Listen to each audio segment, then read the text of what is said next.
Hello, Hogzilla here again, and in today's video I will be covering electricity on Tropico 6. I will cover why electricity is important, how electricity works, how to add electricity, and how to increase the output of electrical power plants on your island. If you like these kind of videos, press that like button. If you have a question, leave a comment below so I can reply, and please subscribe to my channel.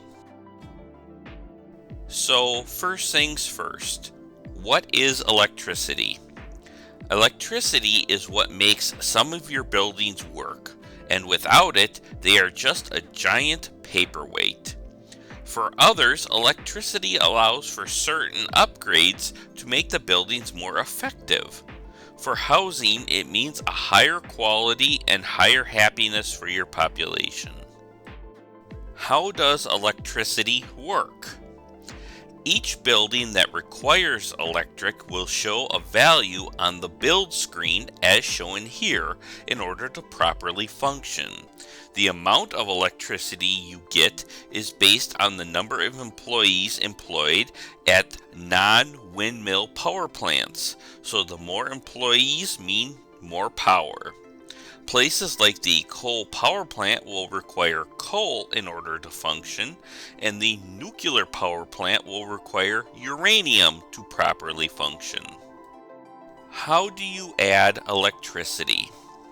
First, I should mention that you cannot add electricity until the World Wars era, and in my opinion, there are very few buildings in the World War era that require electricity to operate.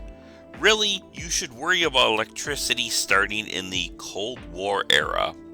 You first need to add a power plant.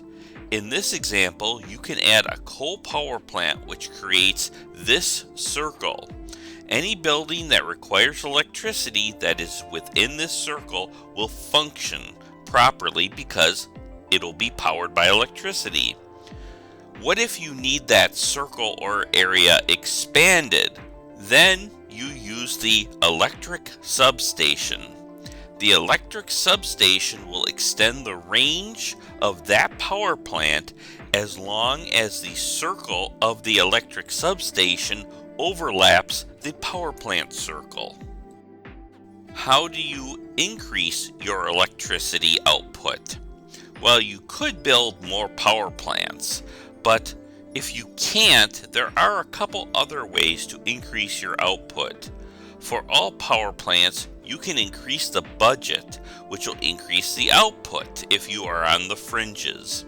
For a solar power plant, if you change the work mode to solar overload or upgrade the solar power plant with the Supra Surface 3000 Mega, that will also increase the output. For the windmill, you can select the 64 RPM upgrade to get a giant increase in output of each individual windmill.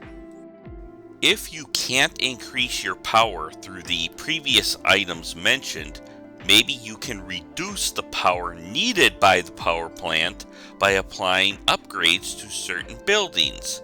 Check to see if your buildings, either through work mode or upgrade, can reduce the power it takes from your grid. An example of this is the solar panel windows for the modern apartment housing, which reduces the electricity needed by each modern apartment by 30 megawatts. That is all for this video. If you like these kind of videos, press that like button. If you have a question or comment, leave it below so I can reply, and please subscribe to my channel. Thank you for watching, and I'll see you next time.